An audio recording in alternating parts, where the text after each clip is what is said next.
Can Saudi Arabia have it both ways? How do you know who to trust in prison? Who's the latest third world nation? For June 19th, 2015, from the stylish high-tech underground studios in newly aerodynamic Cranston, Rhode Island, this is NewsUndies.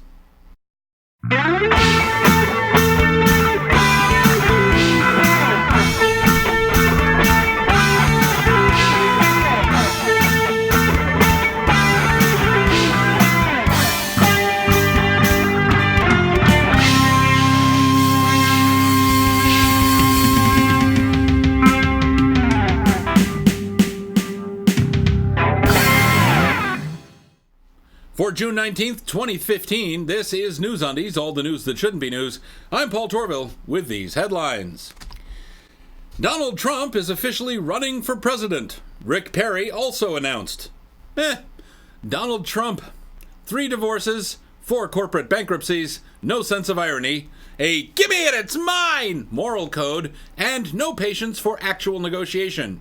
You know, the kind where you respect the other party as an equal. Against the backdrop of conservative Christian lunatics and George Pataki, at this point, he's pretty much a shoo-in for the GOP nod. Saudi Arabia is really getting tired of sensible people saying Saudi Arabia should not be flogging blogger and potential Boomtown Rats cover band frontman Raif Badawi, calling the noise from outside interference.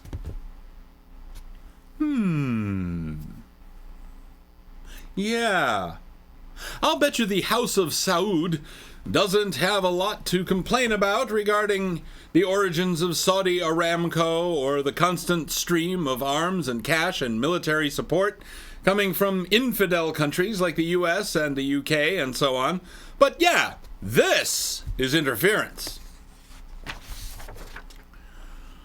Gordy Wallace of Aberdeen, Scotland, went to a restaurant called Handmade Burger Co. Handmade Burger Co. Bill Hicks was right. Folks in the UK are not terribly creative when it comes to their product and company names. Anyway, Gordy had to use the head because of the HBC's generous beverage refill scheme.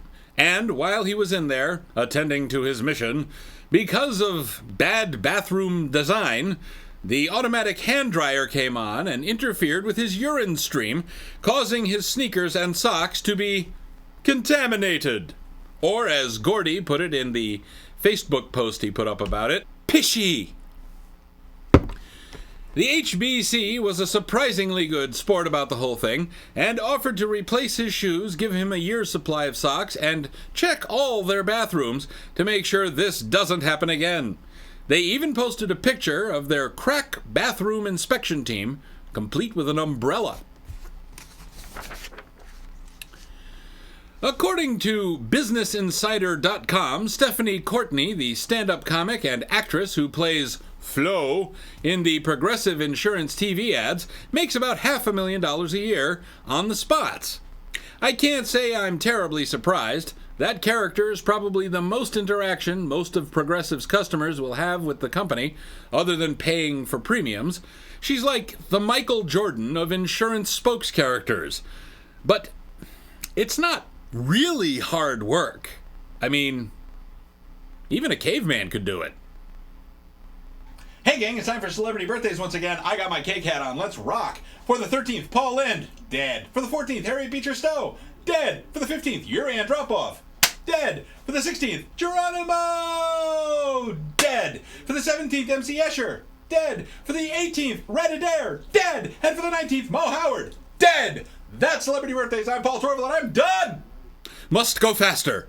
Up next, how can you shut up the unshut-upable? It's not that it's wasteful or distracting, and we lack bronze hand axes. No wonder things are worse now. Hi, I'm Paul Torville. You may remember me for my 27 on-screen appearances as Z-Core Zombie in Daniel Lee White's feature film, Cost of the Living, a Zom-Rom-Com.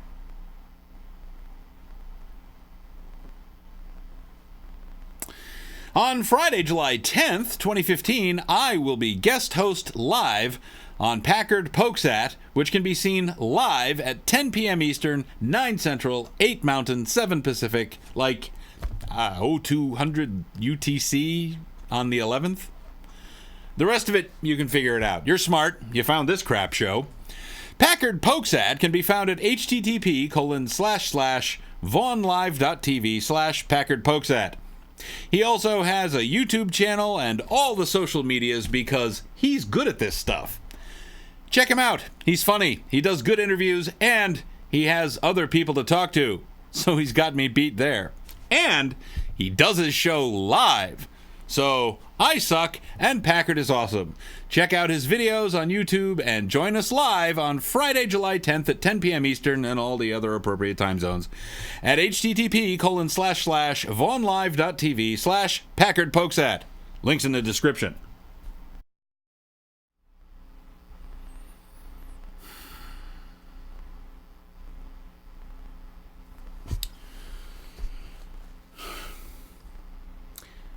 Pat Robertson.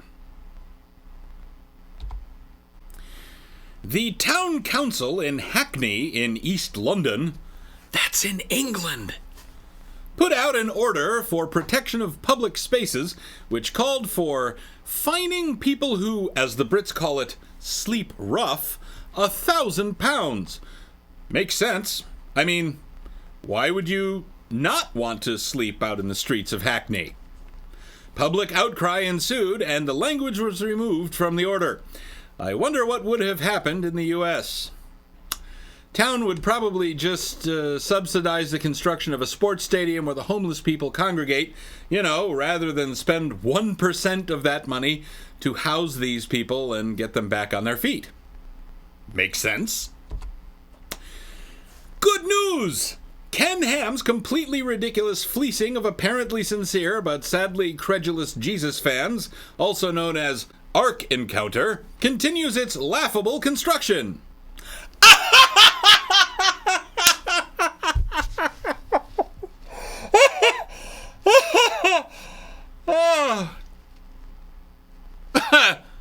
Yeah. Ark Encounter is a privately owned limited liability company whose sole member is Crosswater Canyon, a non-profit subsidiary of Answers in Genesis, Ken Ham's obstinately fundamentalist creationist Christian ministry. Now, the giant steel cranes have lifted the first half-bent assembly into place. This is a machined lumber and steel structure held together by steel plates and steel bolts and steel nuts, mounted to steel receivers fixed into a poured concrete substructure, which almost certainly is steel reinforced. Now, I don't remember seeing anything in the Bible about giant cranes, concrete, steel, lumber mills, engineers, restrooms, or any of the modern conveniences being employed at great expense by Ken Ham's shell companies to do the work of a family of 4, one of whom, by some estimates, 600 years old, at a time when the most advanced tool available might have been a small bronze axe. Then, of course, there's the many engineering, power, plumbing, HVAC, safety, zoo management, and human factors issues, which the Bible neglects to make any mention of, and it's free to do, as a work of fantasy fiction, but which Ken Ham and his onion of shell companies have to take into account because they are forced to conform to the laws of nature.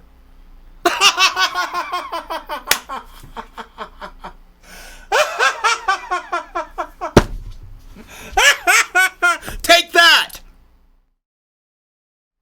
Rachel Dolezal, now the former president of the Washington State chapter of the NAACP, resigned that position because a white couple claiming to be her parents posted on Facebook that she is primarily of German and Czech descent, and not, as she has maintained, half black. Part of the controversy surrounding Dolezal has to do with whether racial identity is a strictly bloodline thing, Or it's also a neurochemical thing. Lots of people who have not studied this at all are making a lot of noise and stating what appear to be completely unfounded opinions very loudly. Can Rachel Dolezal be of a race other than the one she is assigned biologically at birth? Here are Pig and Sheep with their thoughts. Of course not. White is white and non-white is non-white. Just because you like non-white people, that doesn't make you one.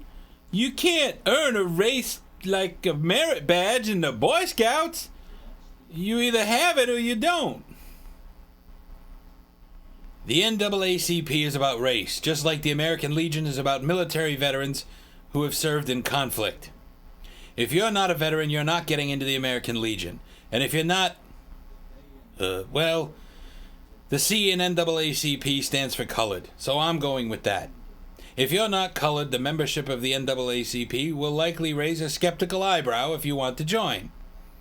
As a non-veteran, you may volunteer at an American Legion event, and I'm sure they'd appreciate the help, but you're not getting a membership out of the deal.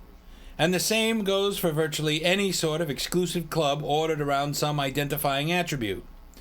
If a condition of being in a leadership position at the NAACP is that you have to be colored, and you, as a non-colored person, get in there on false pretenses, then you are a fraud, and you should relinquish or be removed from that position. And if you're mentally ill, you should seek treatment.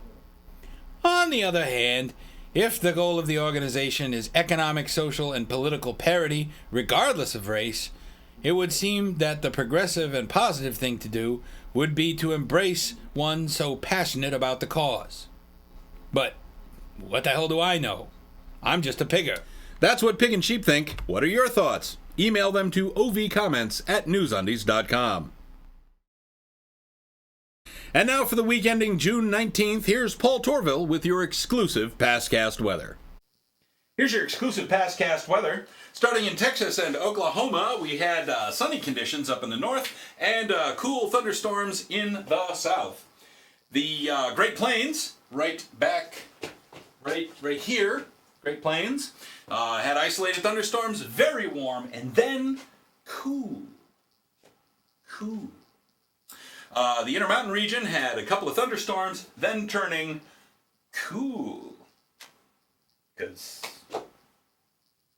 higher elevations, I guess. What am I? Scientist? I'm Paul Torville, and that's your exclusive Pastcast weather. When you gotta go, you gotta go. Still to come, how much do you owe the company that fired you? And where will you be when reality strikes? It can be hard to think rationally when a loved one passes away. This can be especially true in the event of untimely death or when religious or cultural traditions demand quick interment of remains. Blue and Flatley Funeral Homes are here to ensure your needs are served in the most efficient and profitable way possible. At Blue and Flatley Funeral Homes, your money is very important to us, and we want to make sure we do everything you can afford to put your mind at ease. Blue and Flatley, profiting from the misery of others since 1883.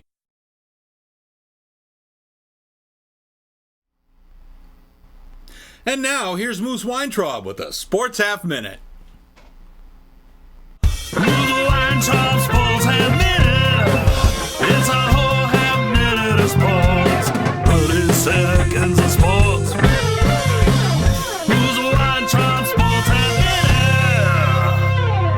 Minute. This is your Sports Half Minute. I'm Moose Weintraub. Jeremy Clarkson returned to the BBC to do voiceovers for Top Gear episodes, which were otherwise completed at the time of his firing. The BBC is adamant that he was not paid for this work because it was required under his original contract. How the hell is this sports news? Moose Weintraub Sports Half Minute. Thanks, Moose. Always a great report from Moose. Joyce Mitchell, a worker in the tailor shop in upstate New York's Clinton Correctional Facility, allegedly provided tools and offered to be the getaway driver for the planned escape of Richard Matt and David Sweat, inmates at the facility, in exchange for their promise to murder Mitchell's husband.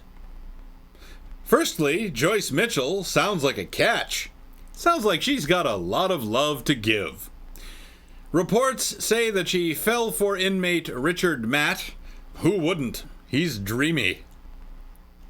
She also had been investigated for a sexual encounter with David Sweat, the other escapee, also a stud muffin.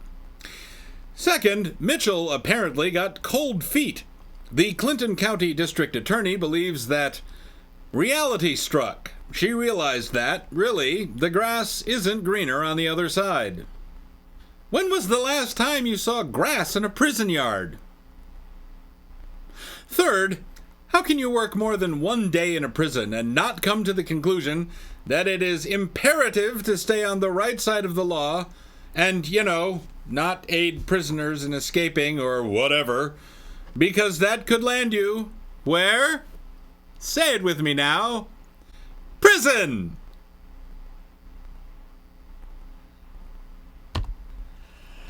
And finally, and I do mean finally, we all saw this coming, didn't we? The Supreme Court has all but legalized same-sex marriage in Mexico. Yes, Mexico! With its crippling drug and corruption problems, stultifying religious adherence, and crushing poverty, has now lapped the United States in social progress. How long do you think it'll be before all the creative people traipse, lope, and samba across the border to marry and live, taking not only their money and fashion sense with them, but also their unrestrained emotionalism, which so invigorates so-called reality TV? America will be a wasteland of dour intellectuals, Rick Santorum clones, and trucker-hatted Ted Nugent fans. It sends a chill through the soul. After decades of speculation and Z-grade sci-fi horror flicks, Italian neurosurgeon Sergio Canavero is hoping to be able to attempt a human head transplant in the near future. He has a guy with a head who needs a new body all lined up.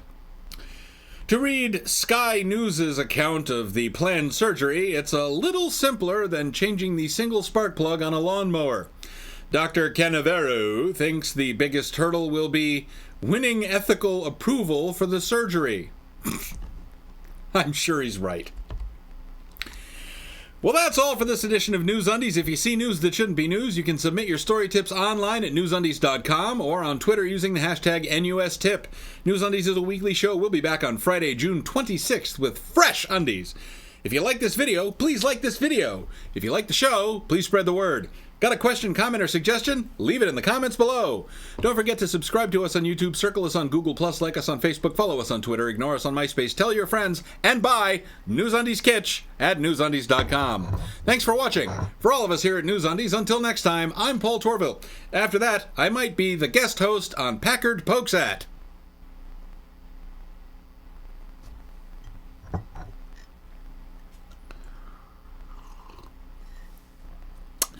Thanks to Randy Brush and Packard Sonic for their help spreading the word about NewsUndies.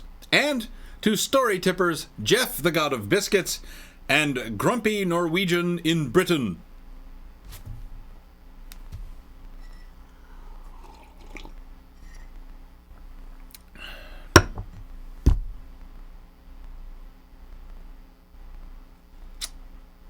Yeah.